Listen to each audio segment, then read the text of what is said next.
Hey, everybody. Fascinating and important topic diving into the world of privacy, security, compliance, and risk in today's environment with a true industry thought leader. Greg, how are you? I'm doing well, Evan. Thanks for having me today. Well, thanks for being here. Really excited to dive into this topic.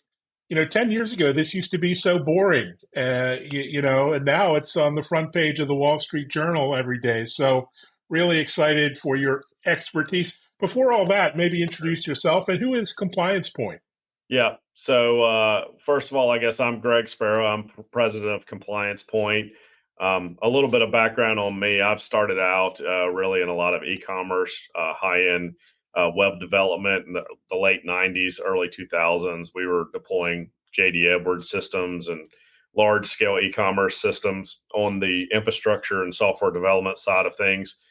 From there, really just went in and saw that there was a lot of issues around the security front, and organizations really weren't managing off of that. So just kind of fell into the security side of things and really took that and ran with that really for the last 25 years of my career. So a lot of experience really both on the technology and infrastructure side, but also the information security side.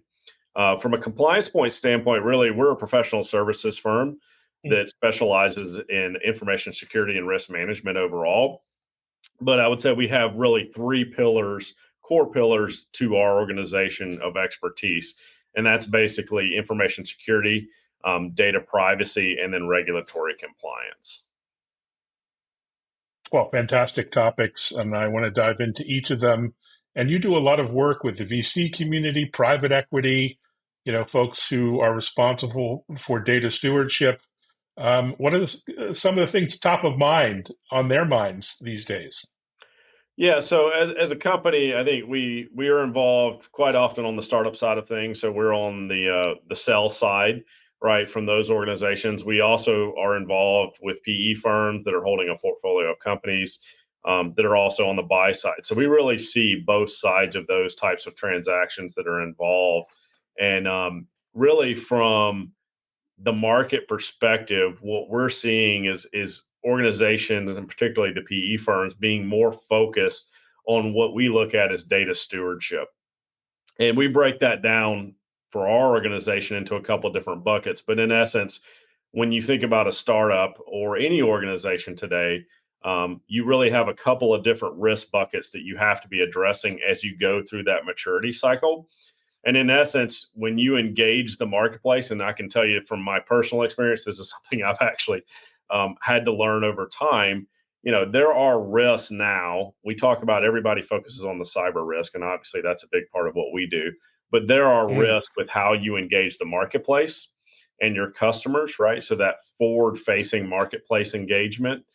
There are risks with data security requirements internally with how you process that information.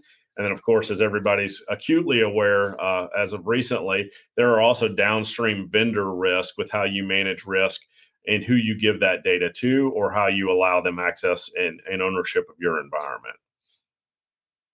Yeah, very, very hot topics. Let's talk about the regulatory landscape. It's evolved so much over the past few years, tough to keep up, and that will only increase the amount of change here. What are some of the trends that you're tracking and help clients navigate? Yeah. So there are always, I think, we kind of break down the regulatory environment into a couple of different areas. You have the federal regulations and state regulations, right, that apply to Mm. organizations. And a lot of that does deal with the marketing compliance piece. So, how you're engaging the marketplace with things like TCPA. There's CAN spam. There's a lot of different areas, really. You can look at it almost from a channel perspective, whether you're dialing, whether you're emailing.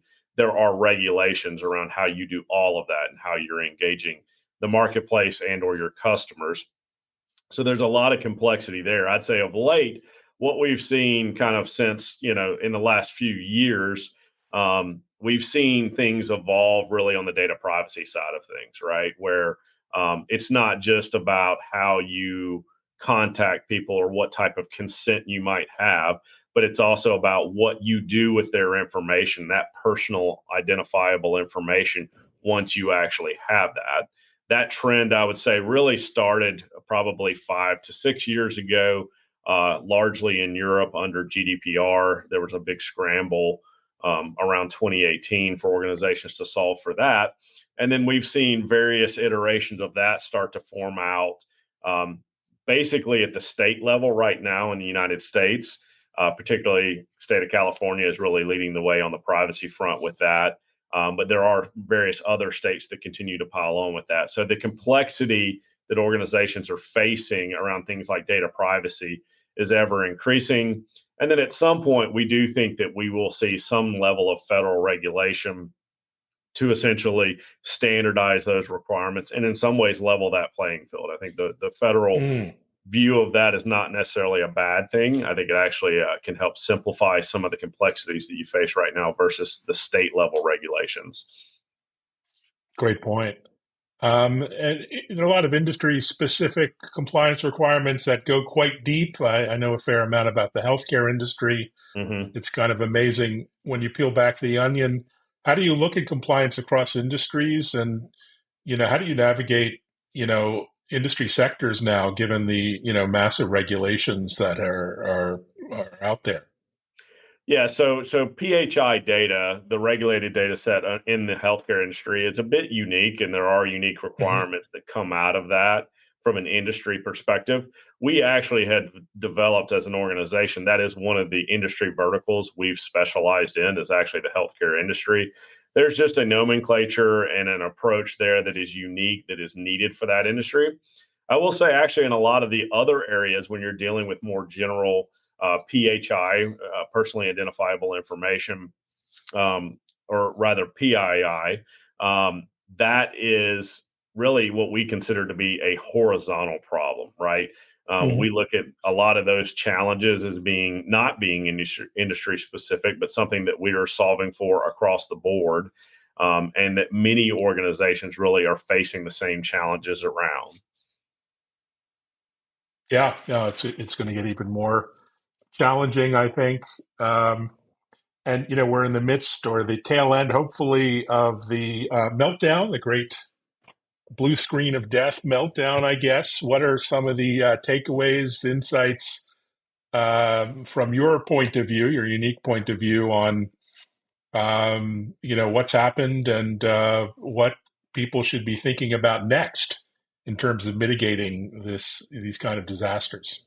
Yeah, so I think when you look at the crowd strike issue, you have a couple of different things that pop into mind, and I think this really goes back to the vendor network, right?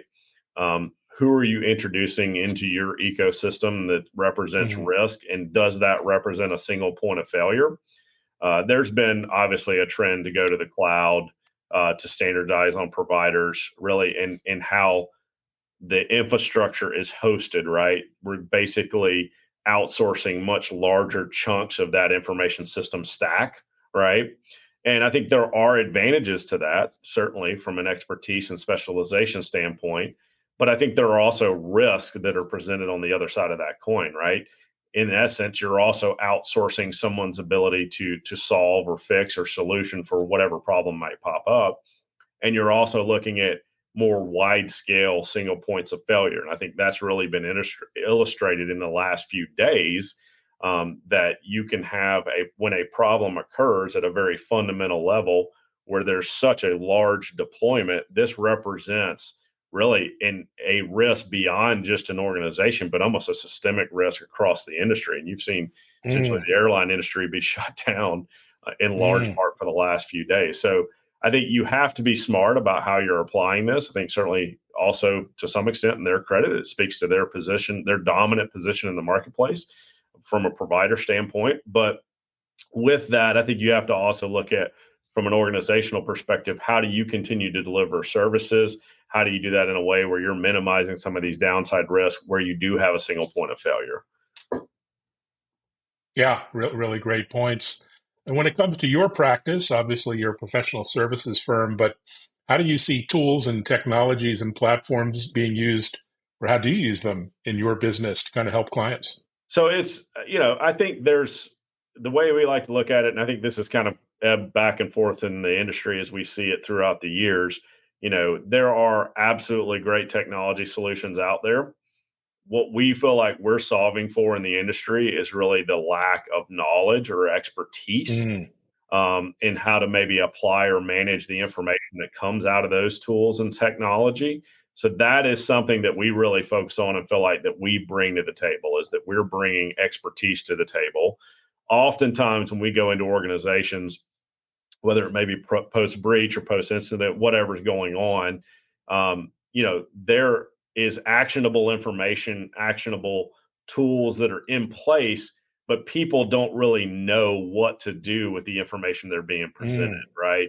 So I think when you're looking at building out programs to help mitigate risk, whether it's regulatory risk, data security risk, right, or data privacy, all of those pieces, it's a good program in our mind is a combination of tools, technology, and expertise, right? And we are trying to solve really for that core bucket of providing the expertise side of that.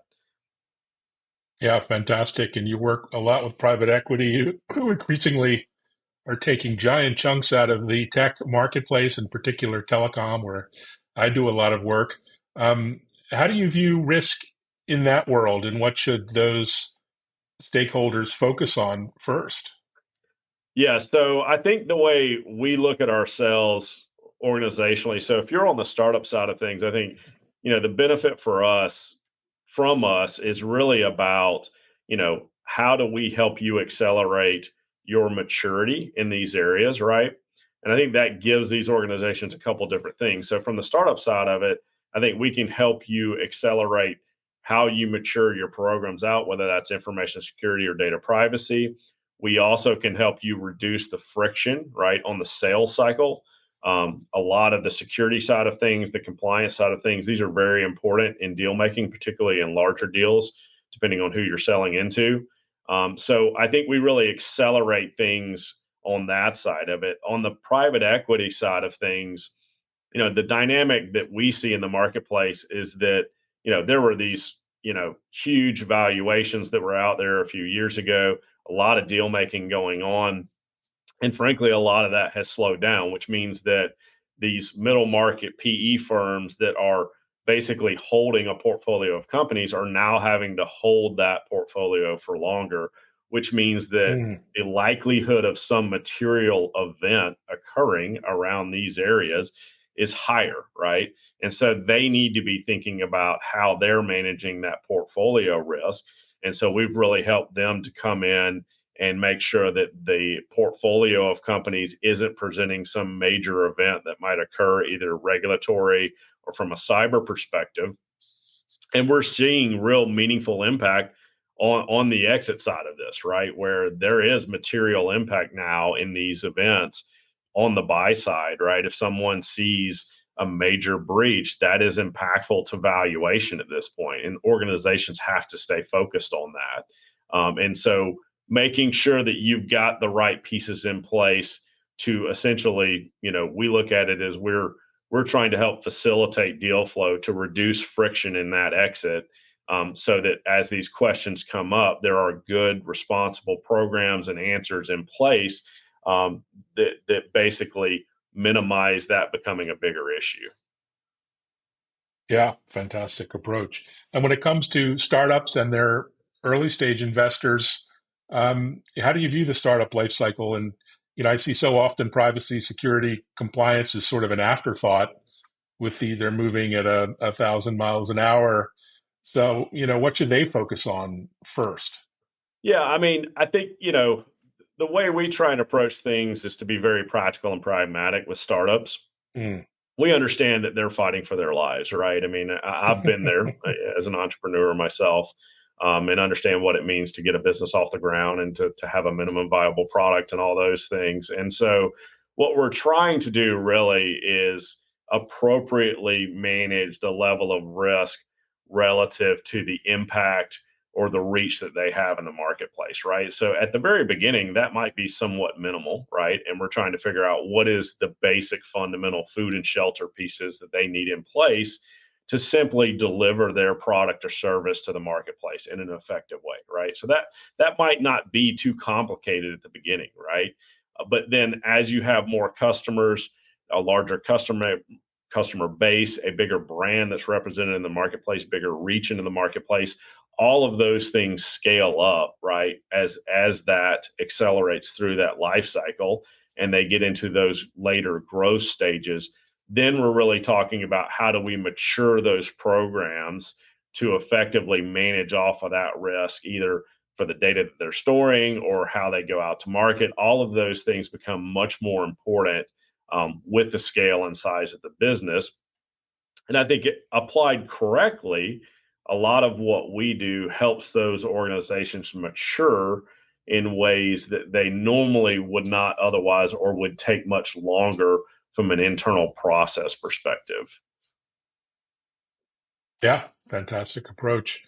As you look out across the landscape, what are some of the big potential roadblocks, challenges you see out there, into the next couple of years? What keeps you up at night? Yeah, yeah. I think there's a couple of things I would highlight with that. I think, as I've talked about, we really organizationally are trying to solve for the knowledge gap, bringing expertise and people to bear on these problems. When you take a step back and look at the industry as a whole, I think we have a huge shortage of qualified experts in this industry, whether it's around information security or things like data privacy. These are very fundamental things that we are going to have to solve for. And we've got to figure out how, as a industry as a whole, do we bring more people into these fields to provide this level of expertise, right? I think you're seeing a similar scenario play out in the AI world, right? Where there's just not enough qualified people out there to provide all of the services and expertise that's needed. So I think, figuring out how do we, as an industry, educate people, provide formal training, getting this in the university systems to where we are supplying the demand that is needed out there in the industry overall. That is a big problem to solve for, in my mind. The other side of this, I think, to me, it goes back to the data privacy side of things, right? I think you're going to see continued regulations in those areas. I think you're seeing it at the state level, and it's evolving out in kind of this hodgepodge scenario. And I think, frankly, that's tough for businesses to handle. In some extent, it's good for us. It's complexity. And as a consulting and professional services firm, complexity is a good thing. But I think from an industry perspective, it's hard to deal with those state level laws, particularly where there might be even conflicts from a regulatory perspective. So how do you navigate all of those things on a state by state basis?